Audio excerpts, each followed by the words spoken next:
Sukdulang biyaya. Wow. Amen. Isang mapagpalang umaga muli, mga kapatid. Morning po! Good morning. Makikilamas po ba at kay Pastor Abibig. Good morning po. O magandang gabi po sa inyo. At sa lahat po na makakapakinig po ng video nito, nawa ang pagpapala ni Lord ay patuloy na maranasan. Alam niyo po, no, pagsukdulang biyaya, ibinigay na ni Lord. Pero ang tanong nung minsan, may mga kapatid na kalungkot, no? Sa unahan ay bakante, no? Nagsiksikan po tayo sa ulihan. Mga anak ba tayo lahat ni Lord? Amen! Amen! Masumusunod ba tayo kay Lord? Amen! Amen! Kung ganun tayo mga kapatid. Tayo mga kapatid. Dahil masunodin tayo kay Lord, hakbang tayo ng dalawang hakbang. Lalabas po kayo sa upuan. Tapos uupo po tayo. Sige po. Dalawang hakbang. Tapos yung nakadalawang hakbang sa unahan, tapos para makaupo po tayo. Paano po magpapupuan? Ayan. Sa unahan, opo. Sa unahan, marami dito sa unahan. Ayan, thank you po. At mga anak talaga tayo ni Lord. Sige po, ayan, upo po tayo. Si tatay yung sinun lang. Si tatay po. Diyan lang po talaga siya. So, purihin ang Diyos para mapuno po yung mga upuan sa unahan. Ayan, sige po, upo na po tayo. At napakabuti ng Panginoon sa buhay natin. Alam niyo po, ngayon ang huling linggo ng buwan ng February. Love month, kung tawagin natin, no? Pag sinabing love, talagang love, natatandaan niyo po yung sermon ni Pastor noong linggo. Ano po yung kanyang sermon? Sa mga nakakatanda, noong linggo lang po yun. Ang sermon po ni Pastor noong linggo ay yung pinakapusot, sabi nga, pinakapusot ng Biblia. Ang sabi po doon sa kanyang topic, sa kanyang text na ginamit po, ay John 3:16 yun, no? Matatanda nyo? Amen. Ang dakilang pag-ibig ng Diyos. At mayroong apat po doon, kung natandaan niyo po yun, meron po siya doon apat na ibinigay sa atin na ginawa ng Panginoong Hesus. Ano po yun? Una, substitution. May nakakatanda pa. Pangalawa, propitiation. At ang ikato po ay reconciliation. At ang ikaapat ay redemption. Tingnan niyo po, no? Pero sa umaga pong ito, titingnan po natin kung ano po ang nagagawa ng pag-ibig. Si Jesus po yun. Love man. Lahat po nakatanggap ng flowers. Meron po kasing isang pastor po na napakinggan ako na nag-sermon po. Hindi daw po dapat ang mga Kristiyano nakikipag-celebrate ng Valentine's Day. Pero ang totoo po sa ating mga Kristiyano, ang Valentine's Day ay hindi lamang po buwan ng February, kundi ito po ay araw-araw sa atin. Nagmamahal po tayo dahil tayo po ay anak ng Diyos. Amen.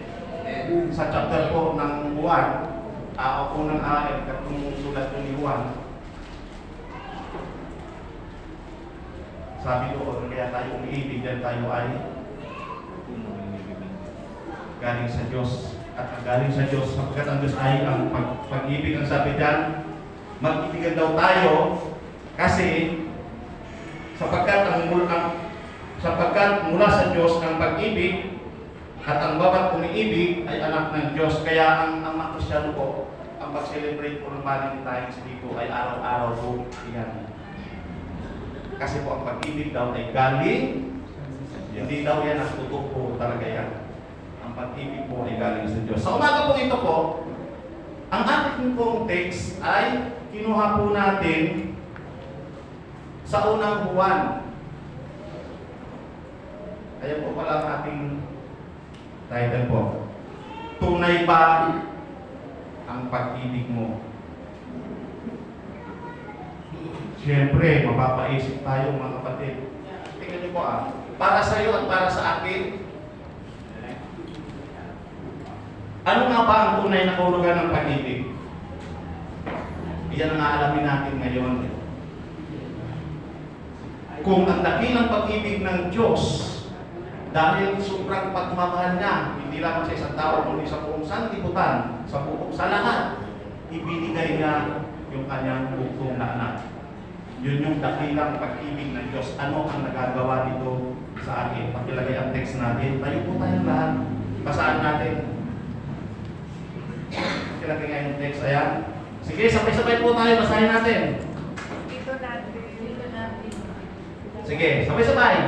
Dito natin nakikilala ang tunay na pag-ibig, inialay ni Kristo ang kanyang buhay para sa atin. Kaya dapat din natin ialay ang ating buhay para sa kapatiran. Kapag nakikita ng isang kaya sa buhay ang kanyang kapatid na kailangan at hindi niya ito tinulungan, masasabi bang siya ay umiibig sa Diyos? Mga anak, huwag tayong magmahal sa pamamagitan lamang ng salita, subalit ipakita rin natin ang tunay na pag-ibig sa pamamagitan ng gawa. Salamat sa salita ng Panginoon. Manatili tayo nakatayo at tayo manalangin. Dakilang Diyos, salamat Panginoon sa umagang ito. Salamat sa iyong mensahe, salamat sa iyong salita. God, kung hindi namin maunawaan, bigyan mo po kami ng pang-unawa, Panginoon, kung ano ang dapat naming gawin. Isang hamon sa amin bilang isang Kristiyano, bilang iyong anak, upang kung paano namin ito may apply at paano namin magawa sa aming mga kapatid. Salamat po, Diyos, nawa, pataas ka sa amin, sa pangalan ni Jesus. Amen. Kaya makakaupo na po tayo. Wow, sabi ni Jan, no? Dito natin makikilala ang tunay na pag-ibig. Sabi, inialay ni Kristo ang kanyang buhay para sa atin. Kaya ba natin yan? Siyempre, hindi naman iba naman yung pag-aalay ni Kristo ng buhay. Tayo, ang paraan natin ng pag-aalay ng buhay, ang sabi dyan, kung meron din naman tayong kakayanan. Iba't ibang uri ng sakripisyo, mga kapatid. Sabi dyan, kaya dapat din natin ialay ating buhay para sa kapatiran. Sabi ni San Juan. Ano ang ibig niya sabihin? Tuloy lang natin Kapag nakikita ng isang may kaya sa buhay ang kanyang kapatid na nangangailangan at hindi nga ito tinulungan, masasabi ba siya umiibig sa Diyos? Mapapaisip ka, no? Umiibig ba siya sa Diyos? At ang sabi sa 18, mga anak, huwag tayong magmahal sa pamagitan lamang ng salita, kundi with action. Tingnan po natin. Mayroon tatlong puntos lang tayo dyan. Ang una, si Jesus ang batayan ng tunay na pag-ibig. Ayan po. Dito natin makikilala, ang sabi ng verse 16, ang tunay na pag-ibig, inalay ni Kristo ang kanyang buhay para sa atin, kaya dapat din natin ialay ang ating buhay sa kapatiran. Hindi po tayo mamamatay, hindi po natin gagayahin si Kristo. Kasi siya lamang po ang may karapatang gumawa noon. Hindi po natin kayang pantayan yun. Tayo may paraan din naman kung paano natin maipapadama o maipaparana sa ating kapatid ang sinasabi ni San Juan na ialay ang buhay sa kapatiran bilang magkakapatid kay Kristo. Sabi diyan, handang mag-alay ng buhay para sa lahat.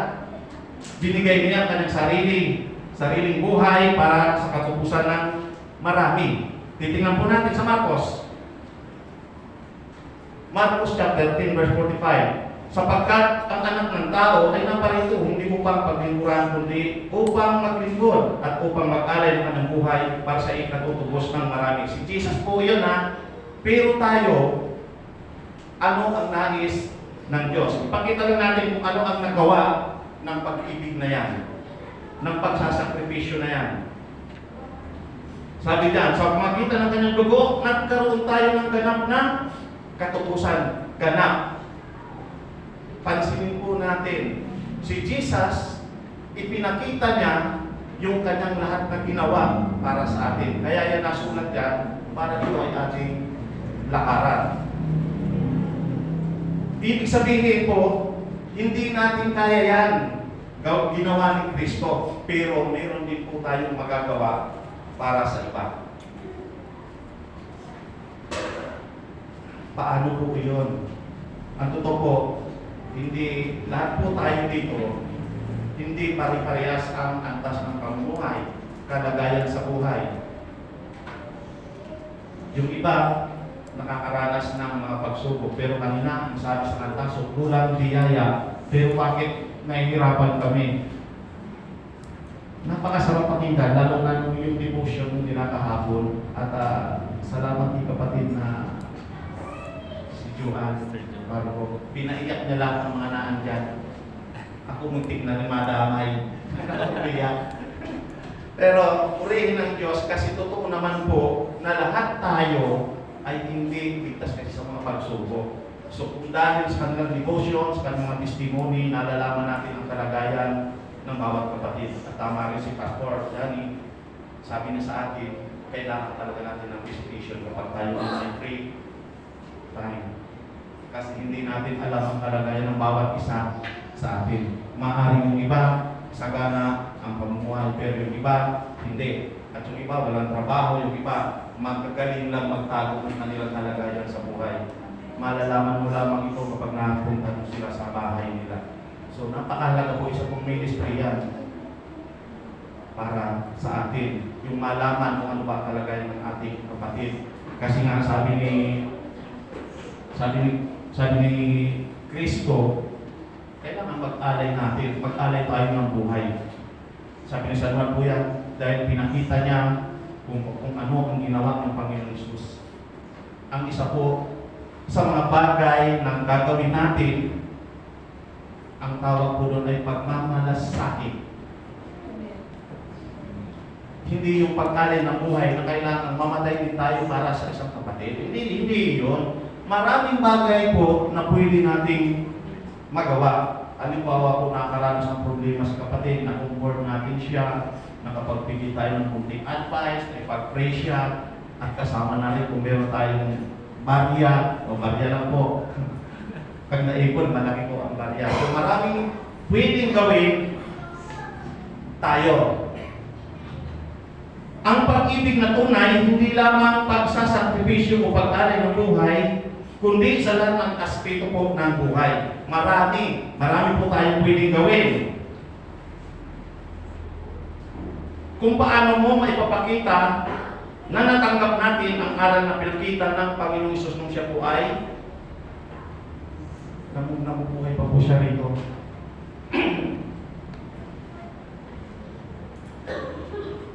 Paano ba natin ito maipapamuhay? Paano ba natin natutunan?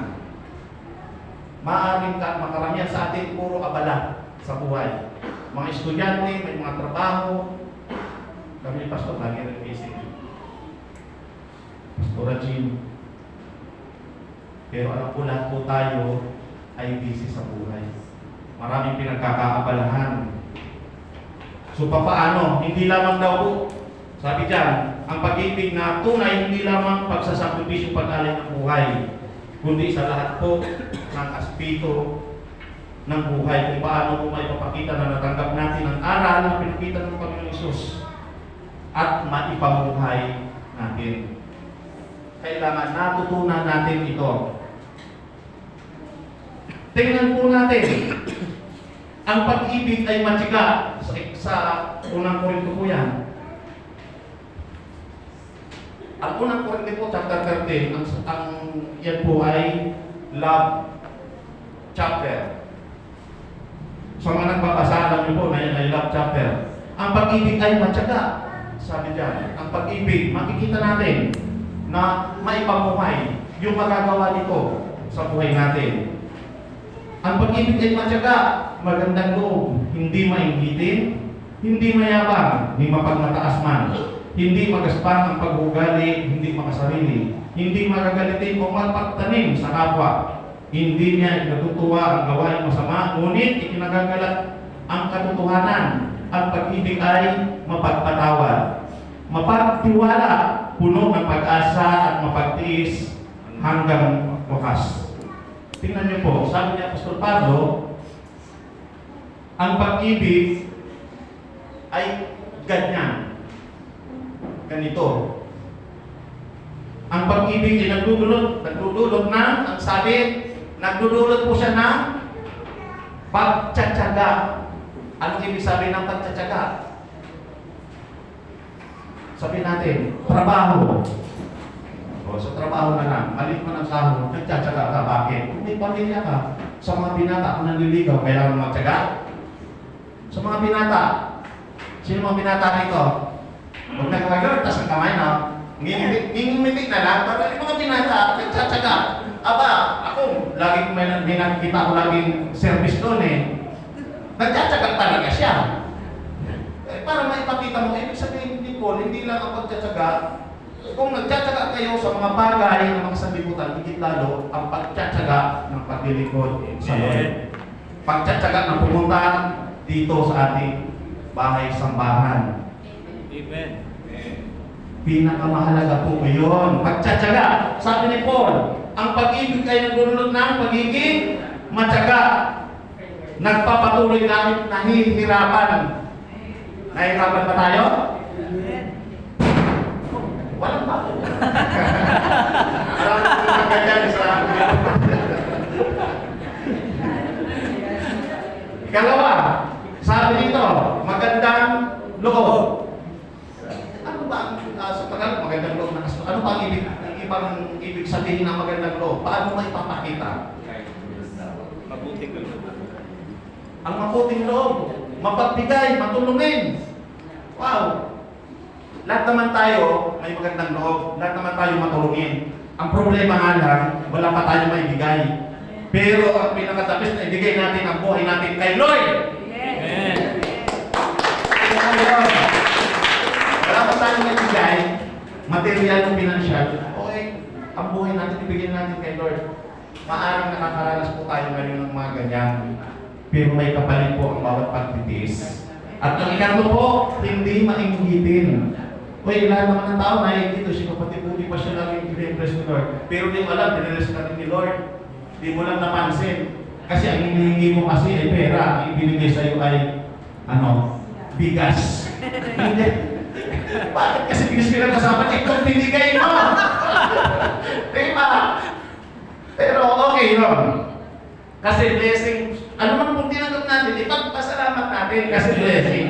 Lahat po tayo na tayo, hindi na malengkit, pero yan kapatid, iwasan natin yung ikip na yan ay matanim. Nung nagyan ko yun, pero maging parang motivation. Kailangan, dapat mag-ibig na din ako. Kumita rin ako ganyan. Kaya nagitain niya, pugo, laki ng sahod niya. Wala na ngayon. Pero pa po, mga nasa probinsya, nagtatago ko yung iba sa mga subdivision, pero marami kong narinig. Pero ano naman po siya. Kaya nakakaako po ay totoo, naawa rin naman ko sa mga nagtatrabaho natin sa Pugo. Isa rin yung dalawang anak na nagtatrabaho kasi. Pero dapat mo, nung inalis dapat nila yun, naghahanap sila ng yung mga alternate na trabaho dapat nila. Kasi kawa, totoo. Sa hirap lalo ng buhay ngayon, yung iba, kumakapit po talaga sa hindi magandang trabaho. So, paano maiwasan? Dapat si government, isa yan sa dapat na ipag-pray natin kasi nga, grabe po ang usapin sa ating government. Ako din ako masyadong kasi na-i-stress din po ako. Kasi ang usapin po sa ating bayan ay bilyon-bilyon. Bilyon-bilyon. So, saan napupunta yung mga pera na yon? Sino nakatanggap na ito pa? AKA, X, Albert, X kayo. Marami. Pero, sabi nila, kung daw yung binabudget. Kasi so, hindi naman lahat makatanggap. Kami po, ayan, kung sinamahan ko sila, pumunta roon, natanggap sila. Maraming mga ganda yung mga sakyan po ng iba. Mga naka-imams, may mga naka-kotse. So, hindi ko naman pinapansin ang gano'n. Pero dahil, totoo po, sa ating pong lipunan, mas marami po ang deserve na tumanggap noon na hindi naman po talaga nabigyan. Kaya hindi po para sa lahat kasi yun. Nakakalungkot, nawa makita nila yung talagang mga totoong beneficiary noon. Kasi ang karamihan na tumanggap, nakakalungkot, ano bang sabihin na yung kanilang ginagawa ay parang ano lang nila yun, pang happy-happy. Pero sa yung talagang mga dapat na pamilyang nangangailangan na kabuhayan din sa kanila ay hindi nakatanggap. So lahat ng tao, meron yan. Hindi mayabang, sabi dyan. O, mayabang, pero tayo din lahat yan. Ako rin po, lagi ko yung pinag-record. Kapag tinanggap mo daw sa iyong puso, sa iyong sarili, na hindi ka mayabang, nag-uumpisa ka nang maging mayabang totoo. Magyayabang na Lord, kami mayabang, pero Lord, turuan mo kami lagi na maging humble at man ang meron kami sa buhay. Kasi ang totoo, ang lahat ng bagay na nandito sa mundo na nakamtan natin, sabi sa awit o Salmo chapter 24 verse 1, ang lahat ng bagay sa mundo ay pag-aari ng Diyos. Basahin niyo po yan. At walang pag-aari tayo. Binigay lang yan sa atin, ipinagkatiwala lang sa atin. Sabi dyan, hindi mapagmataas. Pares ang baboy, mayroong mapagmataas. Same lang siya, no? Next, sabi dyan, ang tunay na pag-ibig ay dapat hindi magaspang ang pag-uugali. O ay, lahat tayo meron yan. Pero mga kapatid, tayong mga Kristiyano, mga anak ng Diyos, kahit meron tayo yan, marunong na dapat tayong mag-control sa ating sarili. Kristiyano tayo, anak ng Diyos tayo. Bitbit natin si Kristo. Ano si Kristo? Pag-ibig, love, kapayapaan, siya. Dala-dala natin yan. So kung makikita yan sa atin, ang sabi daw, ang tunay na pag-ibig ay hindi magaspang ang pag-uugali, hindi makasarili, hindi magagalitin, hindi mapagtanim ng sama ng loob sa kapwa. Di ba? O, halimbawa ako, nakita ko sila, magkakasama sila. Nag-date kayo kung saan-saan, date mo ko sinama. Uy, masaya ako, bakit? Uy, masaya sila, masaya rin ako. Pag nakita ko kayo din nyo ko sinama eh. Hindi ka noon. Tayo, nagbabago na. May pagkakataon na kasama tayo, may pagkakataon din na tayo magbabalik. So may mga pagkakataon na hindi. Ako masaya ko na lahat ng pamilya pag nag-bless ni Lord. Sabi ko, Lord, kailan mo ibigay yung Sara sa amin? Ganun yun eh. Meron para sa atin at meron para sa kanila. Meron kanya tayong blessings na binibigay ni Lord. Sabi, dapat ito tayo. Ang isang mananampalataya, hindi ikinakatuwa ang gawain masama, iniiwasan. Yung paggawa ng masama o nagsasaway siya. Hindi ikinakatuwa, kundi ikinagagalak ang katotohanan. Bakit kailangan ikagalak ang katotohanan? Ang katotohanan po, nababasa natin sa Biblia, ang katotohanan ang magpapalaya sa ibang tao. Chapter 17, verse 32 ata yan ng John. Opo. Ang katotohanan ang magpapalaya sa atin. At dahil alam kilala natin ang katotohanan, tayo ay malaya. Salamat sa Diyos! Yun po yun. Ang pag-ibig daw ay mapagpatawad. Alam niyo kung bakit ito na sulat ni Paul? Para maging aware tayo sa ating sarili. Tayo mismo, suriin natin, hindi natin titingnan ang iba sa atin. Ako kaya ay pasado rito? Ako kaya ay ganito ba? Ako kaya ay nabago na? Ang totoo, hindi lang natin napapansin. Simula noon hanggang ngayon, kahit hindi natin kayang magbago, pero meron pong nagbabago sa ating sarili. Kaya ipagpasalamat natin sa Diyos at ipag-pray natin na patuloy tayong tulungan. Amen. At totoo, wala tayong nakayanan ng Bible sa kanila. Kundi kay Lord lang pagmayo. Kung tayong takot, lahat ng nakagawian na kasanayan natin, unti-unti yan nawawala. Unti-unti binabago. Kaya sa kanta, binabago mo ako araw-araw, binabago mo ako araw-araw. Yun po yun. Araw-araw po tayong binabago ni Lord. Amen. Bakit tayo magpasalamat? Sabi diyan, ang pag-ibig mapagpatawad, ang pag-ibig ay mapagtiwala, puno ng pag-asa at mapagtiis. Amen. Bakit sinabi mapagtiis?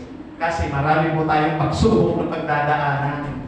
Isa na po yan yung kakulangan sa pera, sa trabaho, hindi pagkakaunawaan sa pamilya. Marami po yung bagay. Dahil anak ng Diyos tayo, hindi papayag si Taning. Sabi ng kapatid, hindi papayag si Taning na masaya tayo. Guguluhin at guguluhin tayo. Si Nanay Tess, nasabi, muntik nang tumawag yung e-bike. Alam mo sino yun? Nasabi niya? Si Michael. Ang totoo sa karakter ng Biblia, lagi po ang nagre-rescue sa mga tao, si Michael o si Gabriel. Silang dalawa lang po. Kasi mas maraming inggit ang nagrebelde. Iilan lang silang nagtatanggol sa mga tao. Pero ang lagi kong binabanggit sa Bible, si Michael at saka si Gabriel po. Ang sabi ko nga doon po sa Isaiah, sabi po doon, sabi ni Igor Tandab, si Michael, ay si Gabriel, iniwan daw kasi siya, ni Miguel, kasi nakikipaglaban sila sa piyansa, kasama yung hari na Persia ba yun? Ganoon, yung dalawang angel na yun. So tayong lahat, mayroon mga guardian angel. Bakit? Ano tayo ng Diyos? Pero, hindi ibig sabihin noon, hindi tayo ligtas sa mga panggugulo ni Taning.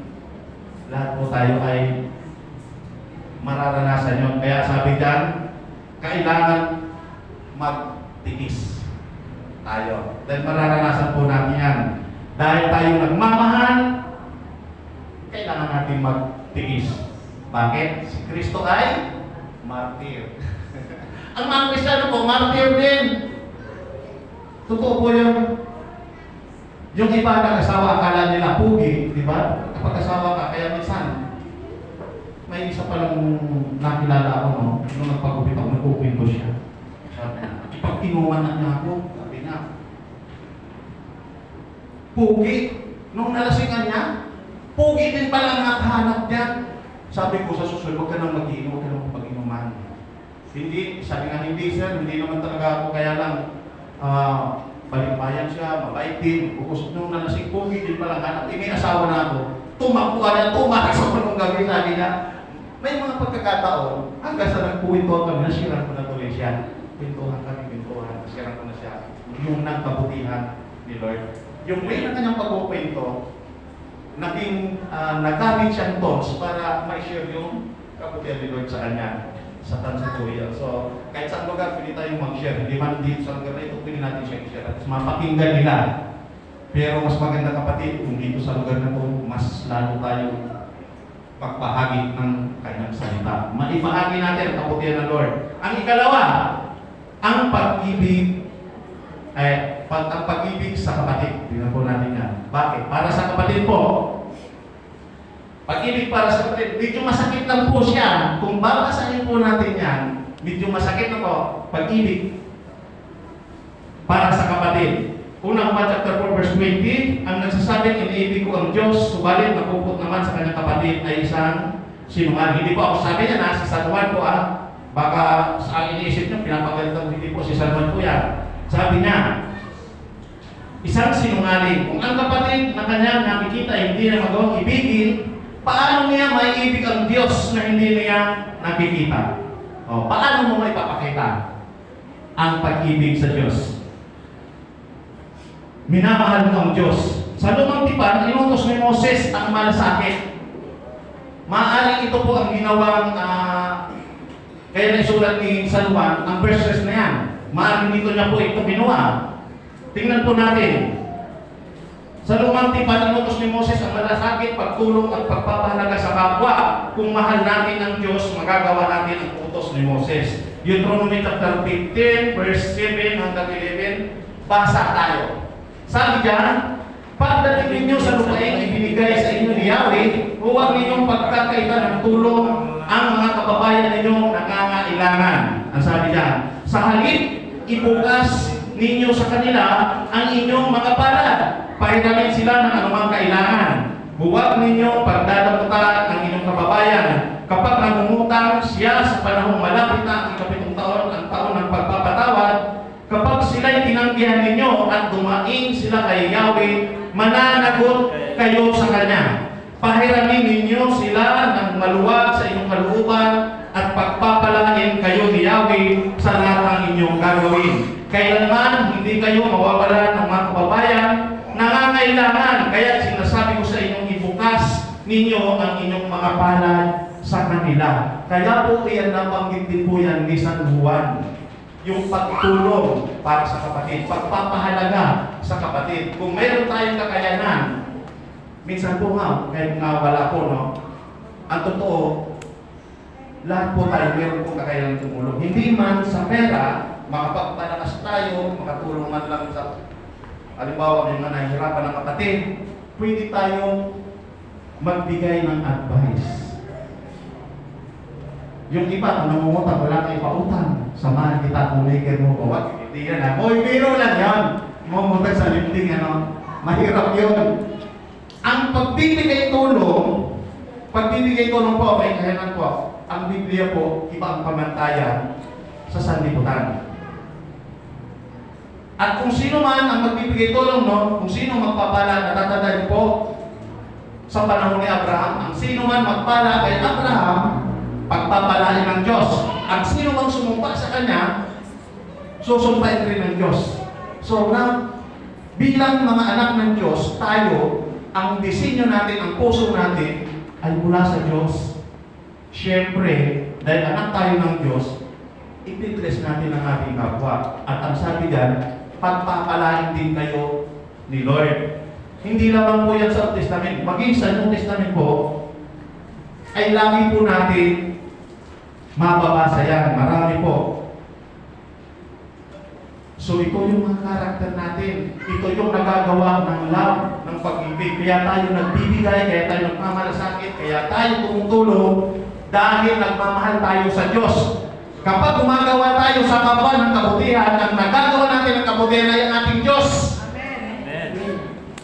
Mapalad tayo, kapatid, kapag nagagawa natin yun. So, ikatlo, mabilis lang tayo. Ang ikatlo dyan, ang pag-ibig ay nagbibigay kaaliwan at nagpapalakas sa mga kapatid. Ang sabi po doon sa verse 18, hindi lamang daw sa salita, kundi may kasamang gawa, yung love. Ipakita na may kasamang gawa. Ang sabi dyan sa Pilimon, kilala niyo si Pilimon? Makita natin, basahin natin. Sabi ni Pilimon sa chapter 1 verse 4-7, lagi akong nagpapasalamat sa aking Diyos tuwing sinasama kita sa aking panalangin sapagkat nababalitaan ko ang pag-ibig na ipinakita mo sa lahat ng hinirang ng Diyos at gayon din ang iyong pananampalataya sa Panginoong Hesus. Dinadalangin kong ang pagkakabukod natin sa isang pananampalataya ay magbunga ng lubos na pagkaunawa sa mga kabutihang dulot ng ating pakikipag-isa kay Kristo. Kapatid, ang pag-ibig na iyon ay nagdudulot sa akin ng malaking katuwaan at kaaliwan sapagkat dahil sa iyo, sumigla ang kalooban ng mga hinirang ng Diyos. Ano daw? Ang pag-ibig daw nagbibigay sa atin ng kaaliwan, kasiyahan, nakakapag-motivate, hindi nakakapagpatison, nakakapagpasaya. Amen. Dapat namomotivate natin yung kapatid dahil mahal natin sila para magpatuloy. Sabi ni Pilimon, si Paul, sabi ni Paul, si Paul ang nabasa yan. Ngayon, sabi ni Apostol Pablo, maging siya, nasiyahan siya sa ipinakitang ni Pilimon. Ang totoo po, si Pilimon po ay hindi masyadong kilala ang kanyang karakter kasi kapiraso lang po ang naisulat niya sa Biblia. Pero ang karakter po ni Pilimon, bilang isang mananampalataya, natutuwa sa kanya, kinakaaliwan siya. Siyempre, pag nakita mo siya, ang kanyang karakter ay dapat maging ganito lang sa kanya. Isang ehemplo ng isang mananampalataya. Kung titingnan natin ang ilustrasyon niya, kung iisipin natin, imagine natin, ano bang uri ng tao si Pilimon? Bakit maging si Apostol Pablo ay napasaya niya? Anong meron sa kanya? Sige, isipin natin. Masayahin. Masayahin na pagmahal. Masayahin. Pero sa totoo lang, ang iniisip ko nito, siguro nasa kanya na ang lahat ng katangian bilang isang mananampalataya. Bakit? Si Paul na yan ha, si Paul, si Pablo, ang sabi niya, lahat ng hiniran ng Diyos, napasaya niya. So yung pag-ibig na galing sa Diyos, nakakapagpasaya, nakakapagpatatag sa atin. Dahil yung love, hindi pwede, pati love, mahal kita, I love you with the love of the Lord. Tapos naghiwalay na kayo, si kapatid pala, walang may sahin, bigas na naman. Ay, meron tayo dyan. Kasi naghingi rin ako. So, hindi yun. Joke lang yun. Ano po, lahat ng bagay, hindi lamang po tungkol ito sa pagkain, sa pera, kundi lahat na ng katangian ay nasa Kanya. Bakit? Madali siyang kagiliwan. Madali siyang masaya siyang kasama. Nasa Kanya na lahat. O tayo, pag walang ganun, simama tayo. Ako, hindi mo makita ng gano'n, diba? Kahit pa sabihin natin na ako walang pera, di mo ko pagkakawalang pera. Isipin nila, mayaman ako. Totoo naman. Kulang na lang ng kulang. Pera. Kulang. Totoo yan kasi, bakit? Kung wala ko, kailangan paglugo-lugo. Hindi, isang tatalo din po kami na ni Sister Tess. Kaya bang yabang mo? Wala ka namang pera. Totoo naman yun. So, ganun lang. Wala naman matutungan kasi pag nagtalo kami. Okay, paano na si Lord? Tayo naman ay naniniwala lagi na tayo ay i-bless ni Lord sa lahat ng pagkakataon. Sabi mo sa kanya, magpumas tayo uli ng siya. Hindi ko na kayo magbibisorya. Hindi na kayo magbibisorya. Ngayon, pag dalawa tayo magbibisorya, wala tao sa siya. So, mahirap. Kaya, sa Lord, ano pa ang pwedeng gawin na business? So, marami. Kailangan yung karakter natin bilang isang Kristiyano, na-i-express natin yung love. Nakikita sa atin bilang isang ehemplo. Ang sabi dyan, si Philemon po ay hindi masyadong kilala. Ngunit ayon sulat ni Apostol Pablo, ang pag-ibig ni Philemon sa Diyos at sa kapwa mananampalataya ay nakakapagpasigla. Nagdudulot ng katuwaan, kagalangan para sa lahat na at nakakapagpatatag ng pananampalataya. Ganito dapat ang prinsipyo ng bawat mananampalataya o bawat isa sa atin. Dapat ang kapatid natin ay lalo siyang tumitibay, hindi lumalayo. Amen? Dapat napapatatag natin sila, natutulungan natin sila. Kung kulang sa karunungan, halimbawa maraming hindi alam, ano mo palita? Atin tayo. Kasi ang totoo, ang salita ng Panginoon ang siyang nakakapagpalakas sa atin. Wala nang iba, hindi yung bigay na pera ng kapatid. Pag naubos yan, manghihinga ka na naman. Pero pag walugan, salita ni Lord, doon tayo nagkakaroon ng pag-asa. Amen. Kasi dapat mahalin natin si Lord. Kasi siya ang totoong resources ng ating buhay. Hindi lamang sa pinansyal, hindi lamang sa kung ano-ano, kundi maging ang kalakasan natin, ang hininga natin sa kanya nang gagaling. So, mabilis lang po ako. Conclusion na tayo. Tandaan po natin mabuti, ang pag-ibig ng Diyos ay dapat nakapagpapalakas. Kasi yan po yung tinanggap natin. Si Kristo. Sabi ng topic, last Sunday, for God so loved the world that He gives only begotten Son, and so whoever believes in Him shall not perish. Sabi niya. Ganyan na lamang ang pag-ibig daw ng Diyos sa atin at ibinigay niya ang kanyang buktong na ano ang kanyang ibinigay dahil sa kanyang pagmamahal? Yung kanyang anak upang ang sino mang sumampalataya ay hindi mapahamak, kundi ang sabi, magkaroon ng buhay na walang hanggan. Alam pera bilang ito, buhay na walang hanggan. So yung sukdulang biyaya na kinakanta kanina, yung blessings na ibinigay sa atin, mga kapatid, hindi po yan tungkol dito sa mundo, kundi doon po yan sa langit.